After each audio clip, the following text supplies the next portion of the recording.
మొదటి యోహాను పత్రిక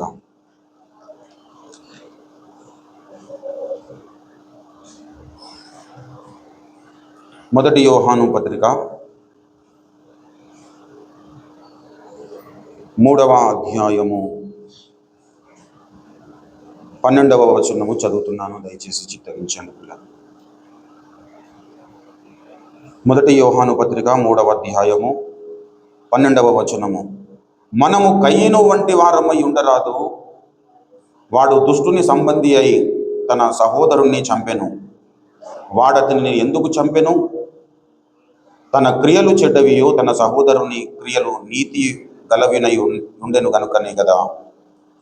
చదవబడిన ఈ పరిశుద్ధ లేఖన భాగమును దేవుడు మన వినికిడిలో ఆశీర్వదించి ఫలింపజేయునుగాక. ఆమేన్. ప్రభునందు నాకు అత్యంత ప్రియులారా,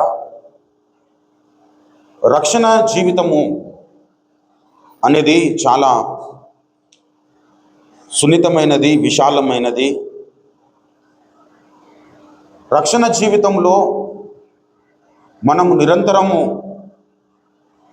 దేవునికి మనము ప్రియులముగా బ్రతకాలన్న కోరిక ఎప్పుడైతే కలిగి ఉంటామో దాని కొరకై తప్పకుండా మనము ప్రయాసపడుతూ ఉండాలి.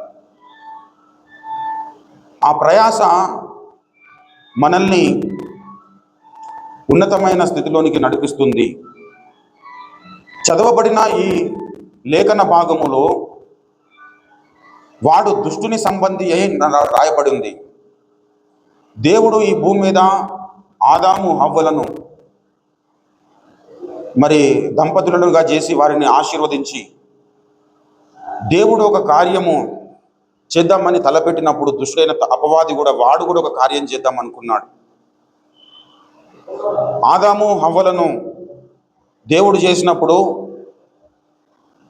వారిని నష్టములోనికి నడిపించడానికి దుష్టుడైన అపవాది దేవుడు చెప్పిన మాటలకు అవిధేయులు అయ్యేటట్టుగా వారిని ప్రేరేపించాడు. ఆదాము ఎలా నిర్మింపబడ్డాడు అంటే దేవుని పోలిక, దేవుని స్వరూపములో నిర్మింపబడ్డాడు. ఆదాము హవ్వలు దేవుని యొక్క మాటలకు విధేయులే. చాలా ఏళ్ళు గడిచిపోయాయి, కానీ ఒక టైం వచ్చింది.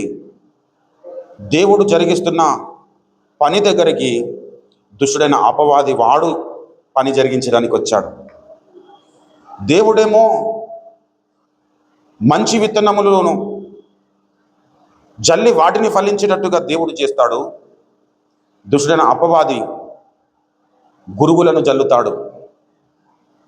మత్తయి సువార్త మీరు 13వ అధ్యాయంలోనికి మనం వచ్చినట్లయితే పరలోక రాజ్యములను కూర్చున్న 5 ఉపమానాలు అక్కడ చెప్పబడ్డాయి. ఆ 5 ఉపమానాలలో 27వ వచనములో చూసినట్లయితే 24 నుంచి చూసినట్లయితే ఆయన మరి ఒక ఉపమానము వారితో చెప్పెను. ఏమనగా పరలోక రాజ్యము తన పొలములో మంచి విత్తనములు విత్తిన ఒక మనుషుని పోలి ఉన్నది. మనుషులు నిద్రించుచుండగా అతని శత్రువు వచ్చి గోధుమల మధ్యను గురుగులను విత్తిపోయెను. మొలకలు పెరిగి గింజలు పట్టినప్పుడు గురుగులు కూడా ఆగుపడెను. అప్పుడు ఇంటి యజమానిని దాసులు అతని వద్దకు వచ్చి, అయ్యా, నీవు నీ పొలములో మంచి విత్తనములు విత్తితివి కదా, అందులో గురుగులు ఎక్కడ నుండి? ప్రభునందు ప్రియమైన దేవుని బిడ్డలారా, దేవుడు ఒక పొలమును దాంట్లో మంచి విత్తనములు నాటాడు. అయితే దుష్టుడైన అపవాది కూడా వాడు కొన్ని విత్తనాలను చల్లిపోయాడు. అవి ప్రారంభంలో ఏం కనబడట్లేదు. గింజలు పట్టునంతగా పెరుగు వరకు అవి ఎలా ఉన్నాయి? యాజ్ ఇట్ ఈస్గానే ఉన్నాయి. గురుగులు నాటిన గురుగులు ఎలా పెరిగినాయో ఆ విధంగానే మంచి విత్తనాలు పెరిగాయి. మంచి విత్తనాలు ఎలా పెరిగాయి, గురుగులు కూడా అలానే పెరిగాయి. కానీ ఎప్పుడైతే గింజలు పట్టునంతగా ఎదిగినప్పుడు అవి చూస్తేనేమో అవి వేరే విత్తనాలకు కనబడతా ఉన్నాయి. అప్పుడు ఆ దాసులు యజమానుని దగ్గరికి వచ్చి అడుగుతా ఉన్నారు, అయ్యా, నువ్వు మంచి విత్తనములు జల్లినవు కదా, మరి ఈ గురుగులు ఎక్కడి నుంచి వచ్చాయి?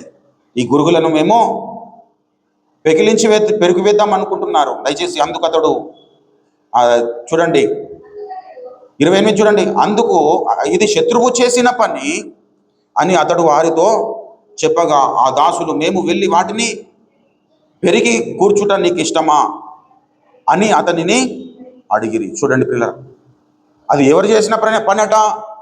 శత్రువు చేసిన పని. దేవుని పని ఎక్కడైతే జరుగుతుందో పిల్లరా, అక్కడ దుష్టుడైన అపవాది వాడు కూడా పని చేస్తూ ఉంటాడు. దేవుని పని ఎక్కడైతే జరుగుతుందో అక్కడ దుష్టుని కార్యం కూడా జరిగించాలని వాడు ప్రయత్న పడుతుంటాడు. దేవుడేమో మనము లాభము పొందే విధంగా దేవుడు పని జరిగిస్తూ ఉంటాడు. మనకు నీతి కిరీటము ధరించుకునే విధంగా దేవుడు పని జరిగించుకుంటాడు. మనము దేవుని ఎదుట యోగ్యమైన స్థితిలో ఉండాలని దేవుడు పని చేస్తాడు. దేవుని ఎదుటకు వెళ్ళినప్పుడు మనల్ని సిగ్గుపరచాలని దుష్టుడైన అపవాది వాడు పని చేస్తాడు. ఆ అపవాది వలలోనికి ఎవరైతే ప్రవేశిస్తారో వారు కయ్యను వంటి వారుగా తయారైపోతారు. వారు బిలాము లాంటి వ్యక్తులుగా తయారైపోతారు. వ్యభిచారం చేసినందుకో, నరహత్య లేదా ఏదో బలమైన పాపాలు చేసినందుకో బిలాము దేవుని చేత కొట్టివేయబడ్డ స్థితిలోనికి రాలేకపోయాడు. ఆయన ఏం చేశాడు? దేవుణ్ణి బేస్ చేసుకొని ఈ లోకపు ధనాన్ని సంపాదించుకున్నాలనుకున్నాడు. కయ్యను తన క్రియలు చెడ్డవి, తన సహోదరుని క్రియలు మంచివి కనుక ఈర్ష్యతో తన సహోదరుని హతమార్చాడు. మంచి విత్తనములుగా దేవుడు మనల్ని అందరినీ నాటాడు. పిల్లరా, కోతకాలము రాబోతున్నది. మనం ఎలా పెరుగుతున్నాం అనేది పరీక్షించుకోవాల్సిన అవసరము ప్రతి ఒక్కరికి ఉన్నది. పిల్లరా, యెషయా ప్రవచన గ్రంథము 5వ అధ్యాయములో ఒక మాటను దేవుడు మన కొరకు రాయించాడు. యెషయా ప్రవచన గ్రంథము 5వ అధ్యాయము దయచేసి మొదటి వచనం నుంచి చూసినట్లయితే, నా ప్రియుని గురించి పాడెదను వినుడి, అతని ద్రాక్ష తోటను బట్టి నాకు ఇష్టడైన వారిని గురించి పాడెదను వినుడి. సత్తువ భూమి గల కొండ మీద నా ప్రియునికి ఒక ద్రాక్ష తోట ఉండెను. ఆయన దానిని బాగుగా త్రవ్వి రాళ్లను ఏరి అందులో శ్రేష్ఠ ద్రాక్ష తీగలను నాటించెను. దాని మధ్యను బురుజు ఒకటి వేయించి ద్రాక్ష తొట్టిని తొలిపించెను. ద్రాక్ష పండ్లు ఫలింపవలనని ఎదురు చూచుచుండెను, కానీ అది కారు ద్రాక్షలు కాచెను. కావున యెరూషలేము నివాసులారా, యూదావారులారా, నా ద్రాక్ష తోట విషయము నాకు న్యాయము తీర్చవలనని దేవుడు ఏం చేశాడు? మంచి సారవంతమైన నేలగా తయారు చేశాడు. ద్రాక్ష తీగలను నాటాడు. మంచి ఫలములు ఫలిస్తాయని వెయిట్ చేస్తూ ఉన్నాడు. మంచి ఫలములు ఫలించాలంటే దానికి నీళ్లు కావాలని ఒక బురుజుతో చేయించాడు. నీళ్లు ఆగే స్థలముగా చేశాడు. నీళ్లు పట్టాడు. అన్ని విధాలుగా సమృద్ధికరమైన స్థితిలో దానికి సేవలు అందించాడు. అవి మంచి ద్రాక్షలు కాస్తాయని ఎదురు చూశాడు. ఎన్ని రోజులు ఎదురు చూశాడు? చాలా కాలం ఎదురు చూశాడు. ఎదురు చూసి కొంతకాలానికి కాయలు కాసాయి. కానీ అవి మంచి ద్రాక్షలు కావు, కారు ద్రాక్షలు కాసాయి. అని నా ద్రాక్ష తోట విషయమే నాకు న్యాయము తీర్చండి అని ఎవరిని అడుగుతా ఉన్నాడు? యెరూషలేము నివాసులారా అన్నాడు. అంటే రక్షణ పొందిన విశ్వాసులారా అని అర్థము. మన కొరకు సిలువలో బలి అయినాడు, మన కొరకు రక్తము కార్చాడు, ఉచితముగా తన రక్షణనిచ్చాడు. మనం మంచి ఫలములు ఫలించాలని దేవుడు ఆశించాడు. కాలం గడుస్తూ ఉంది, దేవుడు ఎదురు చూస్తూ ఉన్నాడు. కానీ మనలో కారు ద్రాక్షలు కాయడానికి గల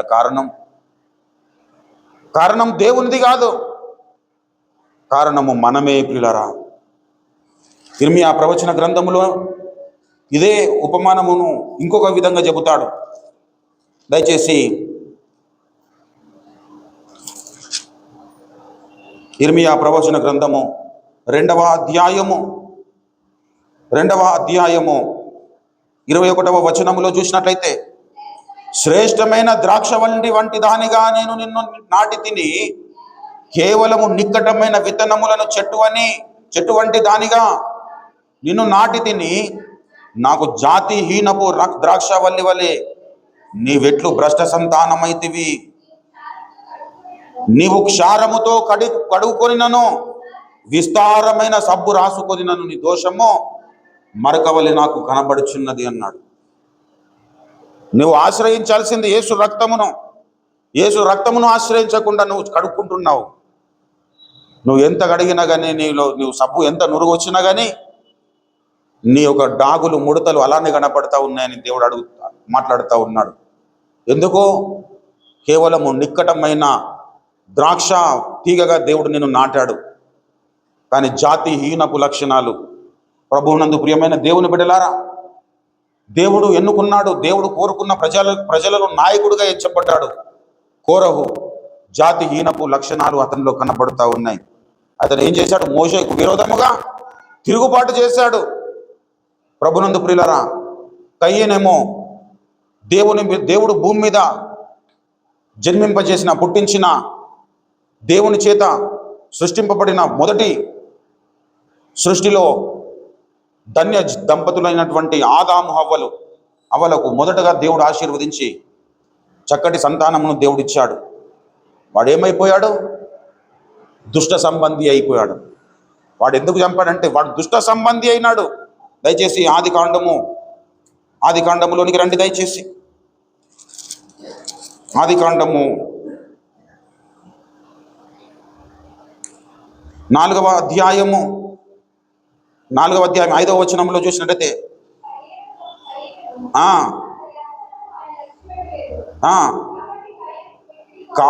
కాబట్టి కయ్యను మికిలి కోపమునకు వచ్చి తన ముఖమును చిన్న బుచ్చుకొనగా, నీకు కోపమేలా? నీవు ముఖము చిన్న బుచ్చుకొని ఉన్నవేమి? నీవు సత్క్రియ చేసిన ఎడల తల ఎత్తుకొనవా? సత్క్రియ చేయని ఎడల వాకిట పాపము పొంచి ఉండును. నీ ఎడల దానికి వాంఛ కలుగును, నీవు దానిని. చూడండి ప్రియులారా, పాపమునకు అతని పట్ల వాంఛ కలిగింది. ఆ వాంఛను హృదయంలోనికి స్వీకరించాడు.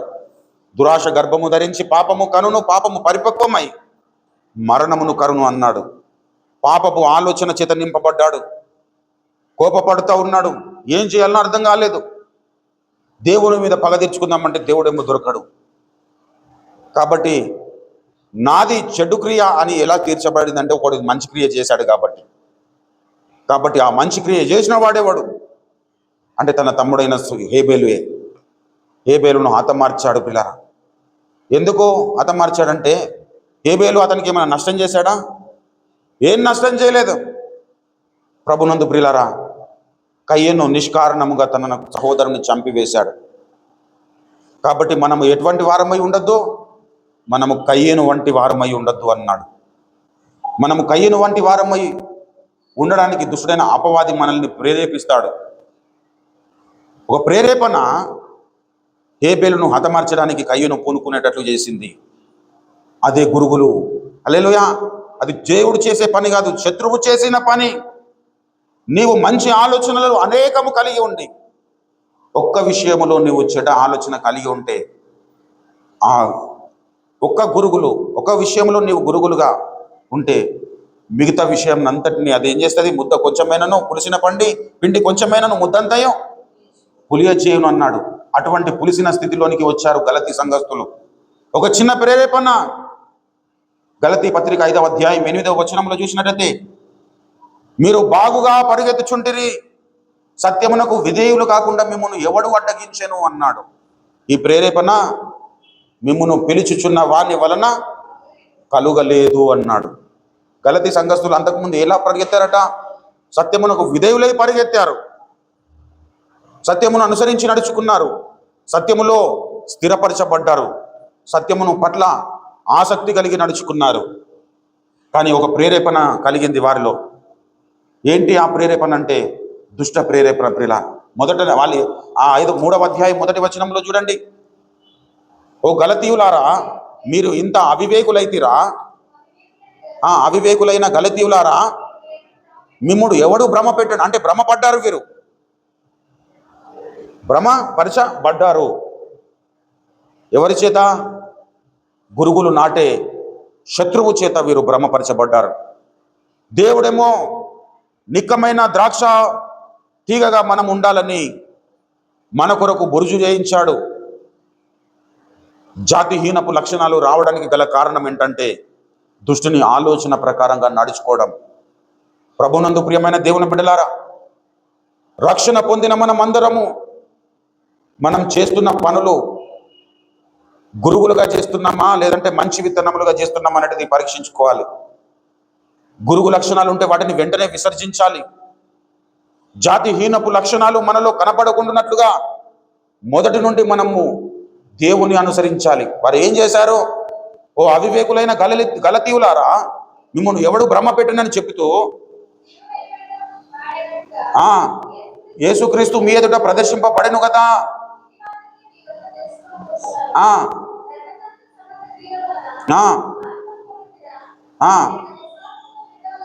విశ్వాసము వలన వినుట వలన పొందితిరా. మీరు ఎంత అవివేకులైతే మొదట ఆత్మానుసారముగా ప్రారంభించి ఇప్పుడు శరీరానుసారులుగా పరిపూర్ణులగుదురా అంటున్నాడు. అంటే వారు ఒకప్పుడు ఆత్మానుసారంగా ప్రారంభించారు యాత్ర, ఇప్పుడు శరీర విషయముల మీద దృష్టి పెడుతూ శరీరానుసారముగా, అంటే ఇప్పుడు కయ్యను అనుసరిస్తున్నాడు కదా పద్ధతి. ఇప్పుడు బలిపీఠం దగ్గరికి ఏం తీసుకురావాలి? రక్తమును తీసుకొని రావాలి. కానీ బలిపీఠం దగ్గరికి ఏం తీసుకొచ్చాడు? కయ్యను సస్యద్రవ్యములు తీసుకొచ్చాడు. తాను కష్టపడి పండించిన పంటలో నుండి కొంత భాగమును తీసుకొచ్చాడు. కానీ హేబేలు ఏం తీసుకొచ్చాడు? గొర్రె పిల్లను తీసుకొని వచ్చాడు. ప్రభునందు ప్రియులారా, గొర్రెను పెంచడానికి పెద్దగా కష్టపడాల్సిన అవసరం లేదు, దాని కింద మేతేస్తే అదే పెరుగుతుంది. కానీ సస్యద్రవాలు పండాలి అంటే దానికి కాపు గాయాలి. జంతువులు వచ్చి తినకుండా వాటిని చుట్టూ మనము కంచె వేయాలి. ఇప్పుడు పంట పండించాలంటే, ఇప్పుడు వరి పండించాలన్నా, గోధుమలు పండించాలన్నా, టమాటాలు, బెండకాయలు ఇవన్నీ పండించాలంటే కంచె వేయకుండా పండుతాయి. అవి పండించలేము, ఎందుకంటే ఏవో ఒకటి వచ్చేసి మేసేస్తాయి కాబట్టి దాని చుట్టూ కంచె వేయాలి, కాపుదలు ఉండాలి. ఇంత ప్రయాసపడి ఏం చేశాడు? దేవుని దగ్గరికి ఇద్దరు కూడా అర్పణలు తీసుకొచ్చాడు. ఒక ఆయనేమో దేవుని చిత్తానుసారమైన అర్పణ తీసుకొచ్చాడు, ఒకడేమో నన్ను నేను మెప్పించుకుందామని అర్పణ తీసుకొచ్చాడు. తాను మెప్పించుకుందామని తీసుకొచ్చిన అర్పణను బట్టి దేవుడు ఆ అర్పణను అసహ్యించుకున్నాడు. దేవుడు చెప్పింది చేయమన్నట్లుగా చేసే విధంగా తీసుకొచ్చిన అర్పణమునేమో దేవుడు సత్క్రియగా ఎంచాడు. పిల్లరా, నీవు సత్క్రియ చేయని ఎడలా ఏమన్నాడు? వాకిట పాపము పొంచి ఉండును, నీ ఎడల దానికి వాంఛ కలుగును, నీవు దానిని ఏలుదు అన్నాడు. దానికి వాంఛ కలిగింది. సత్క్రియ చేసిన వారెవరు? హేబేలు సత్క్రియ చేసినట్టు చాలా ప్రయాసపడ్డా? దేవుడు చేయమని చేశాడు అంతే. కానీ కయ్యను చాలా ప్రయాసపడి, అరే నేను ఇంతగానం ప్రయాసపడి తీసుకొస్తే దేవుడు అంగీకరించడా అని చెప్పేసి కోపముతో రగిలిపోయేసి తన సొంత తమ్ముడిని హతమార్చాడు. ప్రభునందు ప్రియులరా, అందుకే యూదా పత్రిక 11వ వచనములో మనం చూసినట్లయితే, యూదా పత్రిక దయచేసి 11వ వచనంలో చూసినట్లయితే, వారు కయ్యేను నడిచిన మార్గమును నడిచిరి, బహుమానము పొందవలనని బిలాము నడిచిన తప్పు త్రోవలో ఆతురముగా పరిగెత్తిరి, కోరహు చేసినట్లు తిరస్కారము చేసి నశించిరి అన్నాడు. అయ్యో వారికి శ్రమ అన్నాడు. 11 ప్రారంభంలో ఏమన్నాడు? వారికి శ్రమ. ఎందుకు శ్రమ? వారు కయ్యను నడిచిన మార్గంలో నడుస్తారు. కయ్యను ఎలా నడిచాడంటే దుష్టుడు విత్తిన విత్తనములలోను పోలి నడుచుకున్నాడు. దుష్టుడు విత్తిన విత్తనాలు ఫలించాడు, కానీ దేవుడు విత్తిన విత్తనాలు ఫలించలేకపోయాడు. ప్రభునందు ప్రియులారా, కాబట్టి మనము కయ్యను వంటి వారమై ఉండద్దు అన్నాడు. కయ్యను వంటి వారమై ఉంటే మనకు శ్రమ సంభవిస్తుంది. ప్రభునందు ప్రియులారా, ఈ శ్రమ అనే మాట తాత్కాలిక శ్రమలను గురించి మాట్లాడడం లేదు, శాశ్వతమైన శ్రమను గురించి మాట్లాడుతున్నది లేఖం. తాత్కాలికమైన శ్రమ అంటే మన జీవితంలో వచ్చే చిన్న చిన్న శ్రమలు తాత్కాలికమైన శ్రమలు. అయ్యో వారికి శ్రమ అని మాట్లాడబడుతున్న ఈ శ్రమ, వారు యుగయుగాలు అగ్ని గంధకంలో పడవేయబడతారని మాట్లాడుతున్నారు. అక్కడ అగ్ని ఆరదు, పురుగు చావదు పిల్లలు. కాబట్టి గురుగులుగా మనము విత్తబడడానికి లేదు. మనము దేవుని పనిలో ఉంటుండగా దుష్టుడైన అపవాది మన ఆలోచనలలోనే గురుగులను విత్తుతాడు. డైరెక్ట్గా స్టేట్మెంట్ ఇస్తున్నాను పిల్లలు. మనము దేవుని పనిలో ఉంటున్నప్పుడే దుష్టుడైన అపవాది ఆ పనులను డిస్టర్బ్ చేయడానికి మనలోనే కొన్ని గురుగులను విత్తుతాడు. దానికి అవకాశం ఇవ్వకుండా మనము జాగరూకత వహించాలి. హల్లెలూయా. దానికి అవకాశం ఇవ్వకుండా మనం ఎప్పుడైతే జాగరూకత వహిస్తామో దేవుడు మన యందు ఆనందించగలుగుతాడు. అలా దేవుడు ఆనందించాలంటే మనం చేయవలసింది ఏంటి? ఒకటే పిల్లరా, ఆయన యందు మనము నిలిచి ఉండాలి. యోహాను సువార్త 15లో చెబుతాడు, ఎవడు నా యందు నిలిచి ఉండునో నేను ఎవని యందు నిలిచి ఉండునో వాడు బహుగా ఫలించు. బహుగా ఫలిస్తాడు, బాగా ఫలిస్తాడు, మంచిగా ఫలిస్తాడు పిల్ల. కాబట్టి గురుగులను దుష్టుడైన అపవాది విత్తుతాడు, దేవుడు శ్రేష్టమైన విత్తనాలను విత్తుతాడు.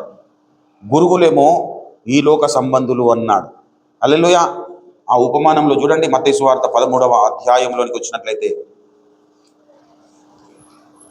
మత్తయి సువార్త ఈ ఒక మాట మీ దృష్టికి తీసుకొచ్చి మీరు తర్వాత ఇంటికి వెళ్ళి ధ్యానించండి పిల్లారా. మీకు అనేకమైన విషయాలను దేవుడు, పరిశుద్ధాత్మ దేవుడు బయలుపరుస్తాడు. దయచేసి 37వ వచనం నుంచి చూసినట్టయితే, 36 నుంచి చదువుదాం. అప్పుడు ఆయన జనసమూహములను పంపివేసి ఇంటిలోనికి వెళ్ళగా ఆయన శిష్యులు ఆయన యుద్ధకు వచ్చి, పొలంలోని గురుగులను కూర్చిన ఉపమానం భావమును మాకు తెలియచేయమనిరి. అందుకు ఆయన ఇట్లా, నేను మంచి విత్తనము విత్తువాడు మనుష్య కుమారుడు, పొలము లోకము, మంచి విత్తనములు రాజ్య సంబంధులు, గురుగులు దుష్ట సంబంధులు అన్నాడు. హల్లెలూయా. వాటిని విత్తిన శత్రువు, అనగా గురుగులను విట్టిన శత్రువు ఎవడో? అపవాది. కోతనేమో యుగ సమాప్తి. కోత కోయివారు దేవదూతలు. గురుగులు ఎలాగూ కూర్చబడి అగ్నిలో కాల్చివేయబడునో అలాగే యుగ సమాప్తి అందు జరుగును. గురుగులు కాల్చివేయబడి ఏ విధంగానైతే అగ్నిలో కాల్చివేయబడునో ఆ విధంగానే యుగ సమాప్తి వారు జరుగున అంటున్నాడంటే దుష్ట సంబంధులు కాల్చివేయబడతారని అర్థం. హల్లెలూయా.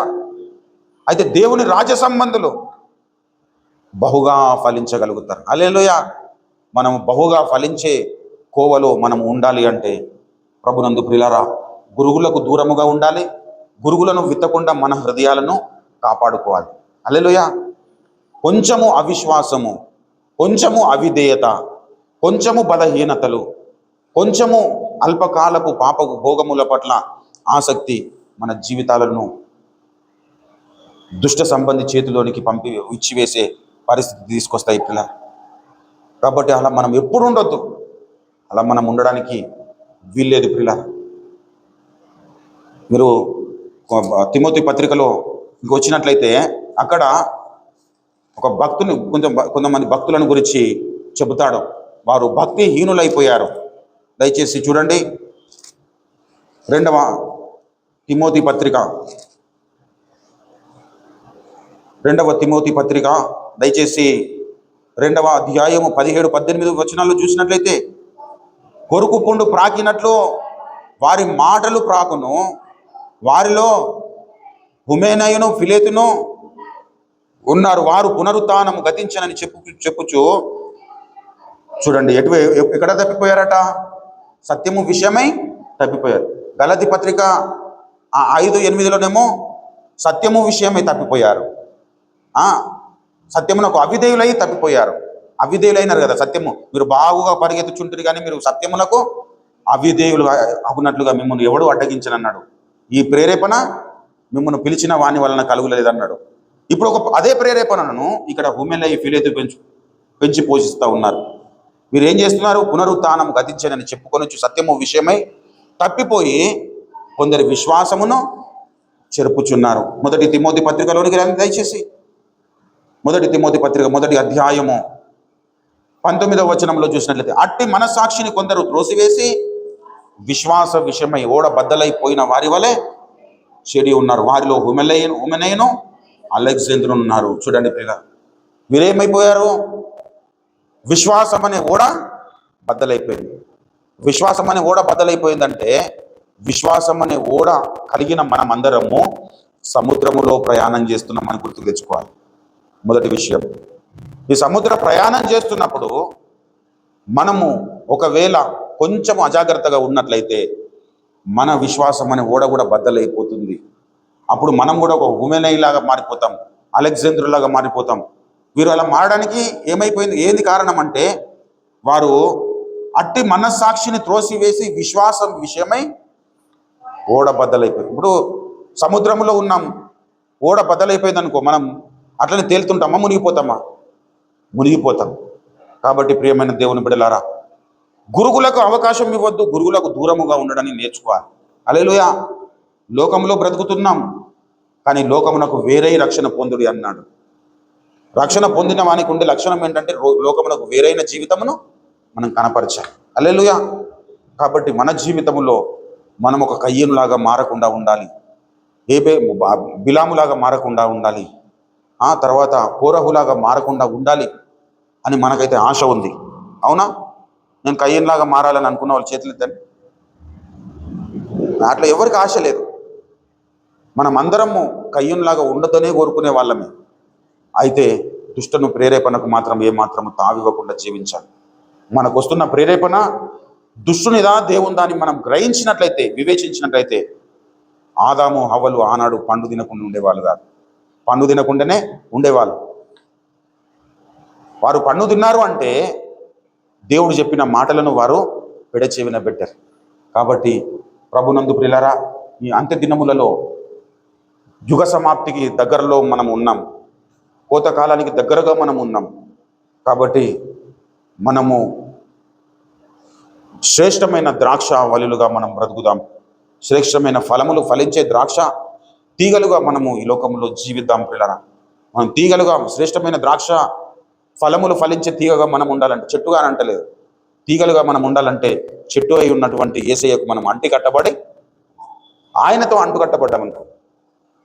మరి బయాలజీలో ఒకటి వృక్షశాస్త్రం, బాటనీ, దాంట్లో అంటు కట్టబడుట అనేది ఒకటి లెసన్ ఉంటుంది. వేరొకటి కాయని ఒక చెట్టుని తీసుకొచ్చేసి, మొక్కను తీసుకొచ్చేసి కాయలు కాస్తున్న దానికి మరి అంటు కట్టుతారు. అప్పుడు ఏమవుతుంది, ఈ కింద వేర్లలో ఉంటున్న చెట్టు ఫలములు ఫలించేది కాబట్టి ఆ ఫలించని చెట్టు కూడా ఫలించడానికి అవకాశం ఏర్పడుతుంది, ఫలిస్తుంది. అట్లా మనము ఫలించడానికే అవకాశము లేని జీవితాలు మనవి. ఆదాము పిల్లలముగా మనమందరము అవిధేయుని పిల్లలము. ఈ అవిధేయుని పిల్లలమైన మనము విధేయునికి అంటుకట్టబడాలి. హల్లెలూయా. యేసయ్య విధేయుడు, తండ్రికి విధేయుడు, తండ్రి చిత్తమునకు విధేయుడు. కాబట్టి ఆయనకు మనం అంటుకట్టబడితే మనలో కూడా విధేయత కనబడుతుంది. హల్లెలూయా. మనం కూడా ఫలించగలుగుతాం. అటువంటి ఫలింపును అంత్య దినంలో మనం కలిగి జీవించడానికే దేవుడు ఓఫీర్ మినిస్ట్రీస్ను స్థాపించాడు. ఆ ఓఫీర్ మినిస్ట్రీస్లో మరి మనకు దొరుకుతున్నటువంటి ఆధ్యాత్మిక ఆహారమును ఎవరైతే ఆకలింపు చేసుకొని ఎదుగుతారో వారు తప్పకుండా మంచి ద్రాక్షలుగా ఫలిస్తారు. హల్లెలూయా. సమాజంలో మనము అనేక సంఘాలను మనం చూస్తాం. ప్రభునందు ప్రియులారా, మరి ఎక్కడ లేని ధననిధులు మరి ఓఫీర్ మినిస్ట్రీ సంఘాలలో మనకు దొరుకుతాయి. మన నాయకుని దగ్గర దొరుకుతాయి. అవన్నిటిని మనము ఆకలింపు చేసుకున్నాను. మనం వాటన్నిటిని భుజించాలి. యేసుకేలుతో ఏమన్నాడు? నీకు కనబడు దానిని భక్షింపుము అన్నాడు. ఈ గ్రంథమును భక్షింపు అన్నాడు. దేవుని గ్రంథమును బాగా చదువుతుండాలి, ఆకలింపు చేసుకుంటూ ఉండాలి. టీవీ చూడొద్దు అని నేను చెప్పట్లేదు, మొబైల్ చూడొద్దు అని నేను చెప్పట్లేదు, కానీ అవసరాన్ని బట్టి వాడండి. దాంట్లోనే మీరు మునిగిపోవద్దు. లోకములో మనకున్న పరిస్థితులను, అనుబంధాలను కొనసాగించండి, కానీ నీ భక్తి భ్రష్టు పట్టే విధంగా మాత్రం దేనితో సాంగత్యం చేయకండి. హల్లెలూయా. ప్రభునందు ప్రియులారా, అది తీరని నష్టాన్ని మనకు తీసుకొచ్చి పెడుతుంది. కాబట్టి దేవుని పొలంలో విత్తనాలు విత్తిన వారు ఎవరెవరు ఉన్నారు? దేవుడు విత్తుతున్నాడు, దుష్టుడు విత్తుతున్నాడు. ఇప్పుడు పెరుగుతున్నవి దేవునివి పెరుగుతున్నాయి, దుష్టుడు నాటినవి కూడా పెరుగుతున్నాయి. కానీ ఒక కాలం రాబోతుంది, అప్పుడు దేవుని ముందుకు మనం వెళ్ళినప్పుడు మనం సిగ్గుపడకుండా ఉండాలి అంటే మనలో ఈ లోకంలో ఉన్నప్పుడే మనం గురుగులు లేకుండా జాగ్రత్త వహించాలి. హల్లెలూయా. గురుగులకు ఉన్నటువంటి లక్షణాలను మనం పొందుకోవద్దు. గురుగులు నాటినటువంటి శత్రువు యొక్క లక్షణాలను మనం నేర్చుకోవద్దు. వాడు చిన్న ప్రేరేపణని ఇస్తాడు. ఈ ప్రేరేపణ మిమ్మల్ని పిలుచున్న వాని వలన కలగలేదు అన్నాడు. వాడు చిన్న ప్రేరేపణ నుంచి వాడు తన వలలోనికి లాక్కొని వాడు వలలను బట్టి సంతోషిస్తాడు, గంతులు వేస్తాడు. మొదటి ప్రసంగంలో మనం చెప్పుకున్నాగా, వానికి అవకాశం ఇవ్వద్దు. మనం ఎప్పుడు కూడా వాని కౌగిల్లోనికి దొరకాల్సిన అవసరమే లేదు. హల్లెలూయా. అనేక మందిని వాని కౌగిల్లో ఉన్న వాళ్ళని మనం బయటకు తీసుకురావాలి.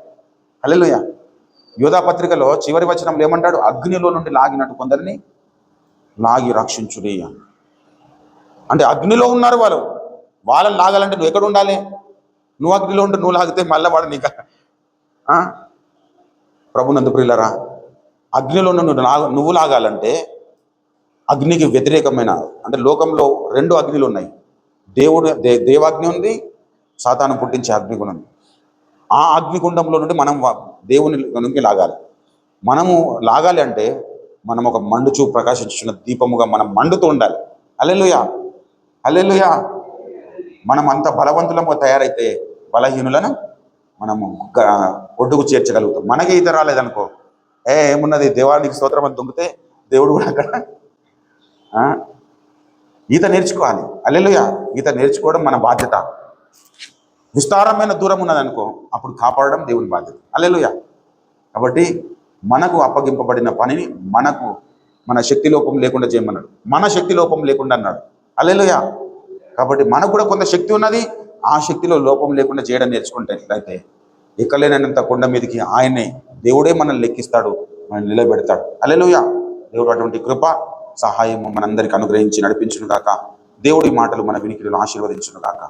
ఆమేన్. రండి.